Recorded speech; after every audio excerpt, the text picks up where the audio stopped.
O que significa dizer que Jesus é o Senhor do sábado? No estudo de hoje, nós vamos analisar por que o sábado não deve ser tratado como um fardo, e sim celebrado como um dia de misericórdia e restauração da vida, de acordo com o exemplo deixado por Cristo. É agora, programa Escola Bíblica.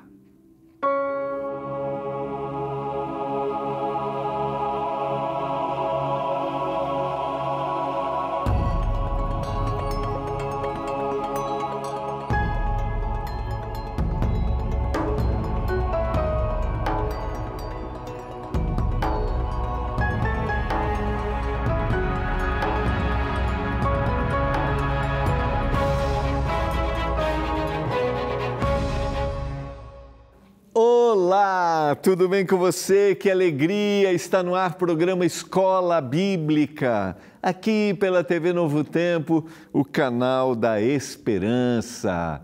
Estamos chegando ao final de mais uma semana, aqui na nossa temporada, o Sábado da Criação. Eu espero que você esteja curtindo esse tema, ainda que talvez esse tema possa gerar algum desconforto, porque nem sempre em todas as comunidades religiosas se para no sábado das suas atividades. Mas você sabe que a gente tem que estar aberto para a gente conhecer a palavra, entender. E esse é o propósito que a gente tem aqui, sempre esse propósito quando a gente prepara uma revista. E essa revista foi preparada para compartilhar conhecimento. Em nenhum momento a gente pensa assim, vamos convencer alguém de algo. Não, é o Espírito que vai falando para o nosso coração, na nossa mente. É o Espírito que vai gerando na gente essa percepção clara dos propósitos que o Senhor tem. Esse é o objetivo. Já pediu a sua revista? Já pediu dessa temporada o Sábado da Criação? Ainda não? Então, quero te motivar. É agora. É só você mandar uma mensagem para o nosso WhatsApp, ele está aparecendo aí na tela. É o 12982 44 44 49. 12982 44 44 49. Você vai receber um link e aí você vai ver as nossas revistas, você vai pedir o Sábado da Criação. Tá? Quero te motivar. Tá bom? Você também pode ligar, nossa equipe está pronta para te atender aí até as 10h30 da noite. É o 0 Operadora 12 21 27 31 21. 0 Operadora 12 21 27 31 21. Peça agora a sua revista Esperança, o Sábado da Criação.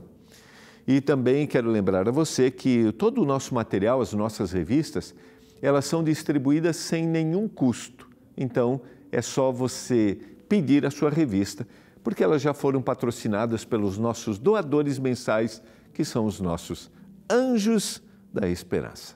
Tá? Peça agora e cresça no conhecimento da palavra de Deus.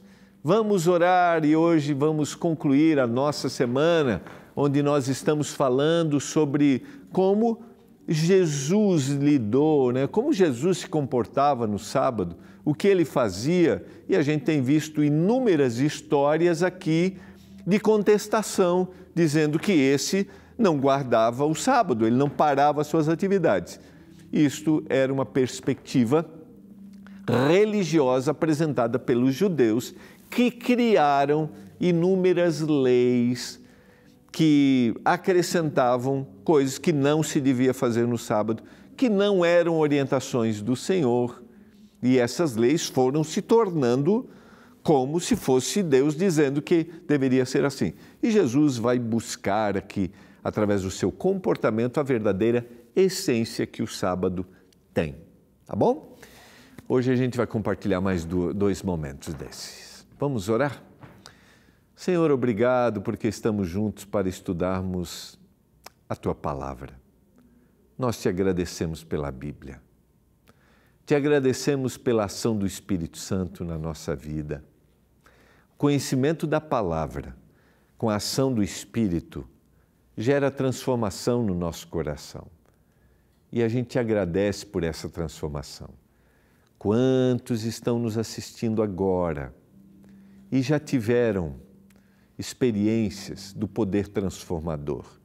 Que jamais a gente esqueça daquilo que o Senhor tem feito por nós. Eu suplico, meu Deus, eu clamo por isso, que a gente tenha um coração aberto agora para entender, em nome de Jesus. Amém. Vamos lá. Hoje eu quero convidar você a abrir a sua Bíblia no Evangelho de Mateus. A gente tem apresentado ao longo dessa semana a visão desses 12 evangelistas retratando episódios de Jesus sobre o sábado. Cada um dos evangelistas reservou momentos para tratar esses episódios, né? Algumas dessas histórias elas se repetem, principalmente nos evangelhos que a gente chama sinóticos, né? Mateus, Marcos e Lucas, que estão preocupados em relatar o que Jesus fez. Essa história, por exemplo, esse trecho aqui, deixa eu só conferir, exatamente as duas estão relatadas no Evangelho de Marcos e no Evangelho de Lucas e também relatados aqui por Mateus. Eu falei ontem de uma história que está no Evangelho de João, que só João relatou, porque João sempre apresenta mais detalhes. Ainda que Mateus vai apresentar nessa história uma argumentação de Jesus a respeito daquilo que ele fez no momento do sábado. Nosso objetivo aqui é fazer com que você compreenda e essas histórias fiquem bem claras para você, porque às vezes a gente pode fazer um processo de interpretação equivocado e ir para longe daquilo que o texto quer dizer, né? No Evangelho de Mateus, nós encontramos uma das passagens mais significativas sobre o sábado, conhecidas, a gente vai ler agora. Ali Jesus confronta a visão legalista dos fariseus e reafirma o propósito original desse dia. O capítulo 12 surge após várias controvérsias que revelam o aumento da oposição religiosa a Jesus. A questão do sábado se torna o ponto central do conflito entre o espírito da lei e a letra da lei, aquilo que é a essência e aquilo que está sendo interpretado, né? Porque essa letra da lei pode ser interpretada de forma equivocada. Quando Jesus está se apresentando dessa maneira, em nenhum momento Jesus está no processo, está transgredindo aquilo que foi apresentado pelo Senhor para a humanidade, que 6 dias trabalharás e farás toda a tua obra, mas o 7º dia é o sábado do Senhor teu Deus. Nele você não vai fazer nenhum trabalho, ninguém da sua casa, nem o forasteiro que estiver ali. Jesus não está esquecendo de que o sábado, conforme diz Isaías 58, verso 13 e 14, é um dia de deleite, é um dia de alegria, onde eu não vou fazer a minha própria vontade, não vou me ocupar nos meus negócios e vou mudar as minhas palavras, até o meu vocabulário, para que eu me deleite no Senhor. Jesus não está transgredindo aquilo que foi uma prática comum, uma prática para a humanidade. O que Jesus está fazendo é exatamente resgatando esse espírito que o sábado tem. Os 2 episódios que a gente vai ver no capítulo 12 apontam para o mesmo tema, a finalidade do sábado, não como um peso legal, mas como ocasião de vida, de misericórdia, de exercício da autoridade messiânica. Não é um peso que o Senhor coloca sobre nós, mas é uma ocasião para a gente desfrutar, para que a gente experimente a misericórdia e a graça do Senhor e para que a gente veja claramente que Jesus tem autoridade sobre a lei, porque Ele é eterno, é um Deus, Jesus é um Deus. Antes de ler o primeiro verso do capítulo 1, eu só queria resgatar o que está no final do o capítulo 12, antes de ler o primeiro verso do capítulo 12, não do capítulo 1, né? Eu quero resgatar o que está no final do capítulo 11. Eu sempre digo aqui no programa que o processo de composição do texto bíblico, ele foi guiado pelo Espírito Santo. Tanto a escrita quanto o juntar dos manuscritos, aquilo que está aqui, a sequência. E você sabe, não tinha capítulo, não tinha versículo, era um texto corrido. E o final do capítulo 11, ou da sequência desse texto corrido, é um convite que o Senhor faz. Vinde a mim, todos os que estáis cansados e sobrecarregados, e eu vos aliviarei. Tomai sobre vós o meu jugo e aprendei de mim, porque eu sou manso e humilde de coração, e achareis descanso para a vossa alma, porque o meu jugo é suave e o meu fardo é leve. Eu já tratei esse assunto aqui em algum momento, análise deste verso. Esse verso é um convite para um povo que vivia oprimido, sobrecarregado, levava uma carga maior do que eles podiam suportar. Essa carga era imposta pelo governo dominante na época, que era o Império Romano, mas essa carga também era colocada pelos líderes religiosos. Líderes religiosos esses que eram admirados e muitas vezes eram apresentados como aqueles, eu mencionei ontem, pessoas zelosas com a Bíblia, pessoas que deveriam preservar o texto bíblico, só que tornaram esta religião um peso. E o Senhor faz um convite: vinde, tomai, aprendei de mim, coloque sobre mim, tomai sobre vós o meu jugo. E você sabe que no texto aqui o jugo é a canga, ou seja, que é colocado lá para o boi, para a junta de boi, a canga, porque o boi novo aprendia com o boi velho. E o Senhor está dizendo assim: eu quero mostrar para vocês o que significa a verdadeira religião, o que significa ser realmente do Senhor, porque foi desvirtuado isso. E esse é o convite que o Senhor nos faz, olhar para Ele e olharmos para o texto bíblico a partir desse olhar que o Senhor tem. E o verso 1 vai dizer assim, por aquele tempo, terminou o capítulo 11 nesse convite, e agora diz, por aquele tempo, num sábado, Jesus passou pelas searas. Estando seus discípulos com fome, começaram a colher espigas e a comer. Sequência, os fariseus, vendo isso, disseram a Jesus: olhe, os seus discípulos estão fazendo o que não é lícito fazer no sábado. Mas Jesus lhes disse: vocês não leram o que fez Davi quando ele e os seus companheiros tiveram fome? Eu já vou na sequência, só quero parar aqui um pouquinho, tá? É interessante, quando a gente vai analisar o texto, parar para mergulhar no texto aqui. Jesus não vai dizer para eles, dizendo assim, não, eles não estão transgredindo o sábado. Jesus vai contar episódios. A argumentação de Jesus vai ser através do resgate da essência. E aqui é uma coisa importante, porque para os fariseus, o debulhar, para uma pessoa comum, para um povo, passar por uma seara, colher e comer aqui, isso poderia ser feito. O que ele não podia era carregar, mas eles procuram aqui, não, ele está debulhando, como se ele estivesse colhendo, ou seja, trabalhando.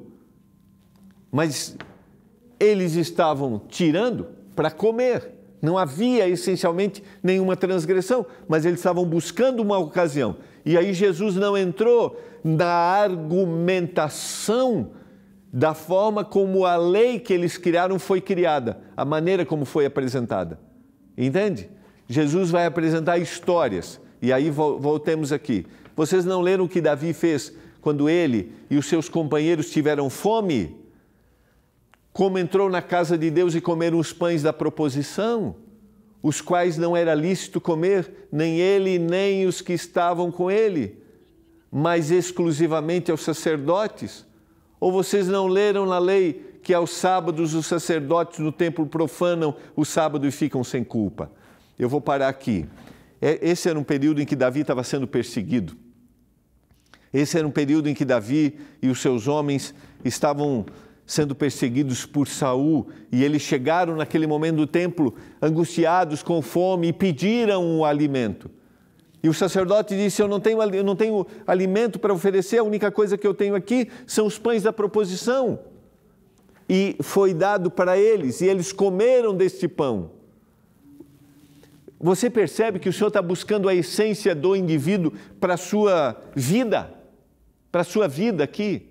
E o Senhor está dizendo assim, vocês estão tendo um olhar muito mais para aquilo que vocês criaram do que para a necessidade de um indivíduo, porque não há transgressão, porque o indivíduo não está trabalhando no sábado. Ele não está trabalhando. Tem um pomar, ali há alimento, e ele está colhendo. Aquilo não é sua subsistência, mas você está dizendo assim, não, você não pode comer. E aí ele faz uma segunda citação, essa foi a primeira, a segunda citação do verso, e vocês não leram na lei que aos sábados os sacerdotes do templo profanam o sábado e ficam sem culpa, profanando dentro da perspectiva deles, ou seja, do sacrifício, daquilo que precisa ser apresentado, ser feito ali no sábado, eles estariam profanando. Jesus mostra uma incoerência nos juízes religiosos. Se o serviço sagrado justifica trabalho, a necessidade humana também justifica. Por quê? Porque o Senhor trabalha todos os dias para a salvação, e era o que o sacerdote fazia. Então a necessidade humana está ali, porque ela não é um trabalho, entende? Eles não estão realizando um trabalho de interesse pessoal, não estão realizando um trabalho de subsistência. Eles estão se alimentando. Seria como se eu e você tirássemos o sábado para oferecer o alimento para aquele que precisa. Para oferecer. Pense se esse é o seu trabalho ao longo da semana de subsistência. Se você tem um restaurante, por exemplo. Mas agora no sábado, você faz um plano de dizer assim, hoje eu vou te oferecer alimento. Eu não estou ganhando com isso, estou fazendo uma ação. Entende? É como se alguém batesse a porta da minha casa e dissesse assim, você tem comida? E eu oferecesse comida para ele. Você me entende? Você percebe a diferença? Aí eu digo assim, não posso fazer isso, porque eu estou trabalhando nesse dia. Sequência. Passou, vou voltar aqui. Aqui. Pois eu lhes digo que aqui está quem é maior do que o templo. Mas se vocês soubessem o que significa quero misericórdia e não sacrifício, não teriam condenado o inocente, porque o Filho do Homem é Senhor do sábado. Aqui está o grande propósito do Senhor para este povo. Quero misericórdia e não sacrifício. Você percebe que o Senhor está tentando dizer para eles que a observância, que o desfrutar do sábado não podia ser um peso que eles carregavam e que eles colocavam sobre os ombros do povo. Você percebe? Eu quero misericórdia. Eu quero que vocês desfrutem, que vocês percebam que o sábado é um dia de graça e não um dia de fardo pesado. E aí eu volto ao final do capítulo 11, o convite do Senhor, vinde a mim todos que estáis cansados e sobrecarregados, e eu vou aliviar vocês. Eu estou falando para você que está cansado e sobrecarregado do que nos é apresentado no nosso cotidiano, na nossa vida, na imposição que nos é apresentada, entende? De trabalho, de correria. O inimigo de Deus quer que a gente viva sufocado. O trabalho não pode, eu não posso parar. O Senhor quer me aliviar disso, dessa imposição econômica que nos é colocada. Mas o Senhor quer também nos aliviar de imposições religiosas que são apresentadas, que são colocadas. É o que o Senhor está dizendo para aquele povo. Porque o sábado não pode ser um dia pesado. Eu parei, estou preocupado, esperando que o sol se ponha para voltar a trabalhar. Ou eu estou preocupado, eu não posso fazer isso, não posso fazer aquilo, não posso fazer... Não é sobre isso. O Senhor está dizendo assim, eu quero misericórdia. Eu não quero sacrifício. Fica claro isso para você? Que esse é o propósito do texto bíblico. Por quê? Porque o Filho do Homem, Ele é Senhor do sábado. Quando o Senhor se apresenta como aquele que é Senhor do sábado, é porque nele há descanso. O Senhor não está falando de que Ele anulou o sábado, não é sobre isso. É porque nele há descanso.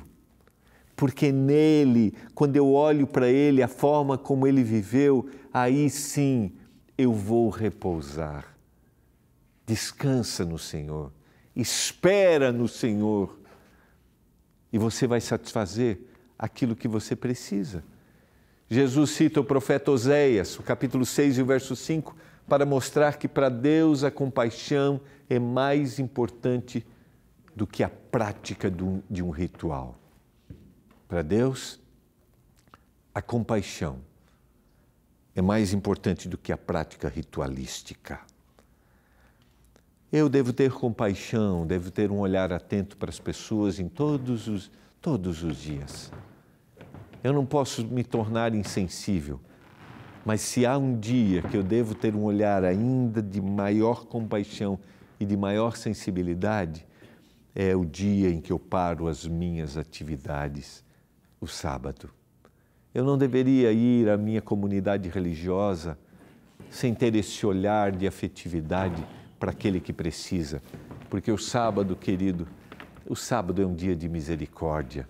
Para Jesus, guardar o sábado sem demonstrar compaixão pelas pessoas, apenas para cumprir uma obrigação, apaga totalmente o propósito divino. Jesus também se apresenta como aquele que tem autoridade sobre o tempo sagrado, porque Ele estava na criação, Ele estava quando a humanidade foi criada.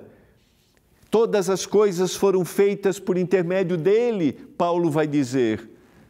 Ele estava ele é autoridade sobre o tempo sagrado, autoridade de juiz, autor da lei e também do cumprimento messiânico. Cristo reinterpretou a lei não para anular essa lei, mas para restaurar o seu sentido mais profundo. O Senhor está mostrando, o Senhor está interpretando aquilo que eles haviam perdido, porque eles reinterpretaram de forma errada. O Senhor está dizendo, não é sobre isso. E agora a sequência e a parte final, capítulo 12, versos 9 e 10. Tendo Jesus saído dali, entrou na sinagoga deles. Achava-se ali um homem que tinha uma das mãos ressequida. Então, a fim de o acusar, perguntaram a Jesus, é lícito curar no sábado? Olha o que Jesus vai dizer. Ao que lhe respondeu, quem de vocês será o homem que, tendo uma ovelha... Mais uma vez o Senhor vai usar a mesma argumentação, né? Ele não vai diretamente.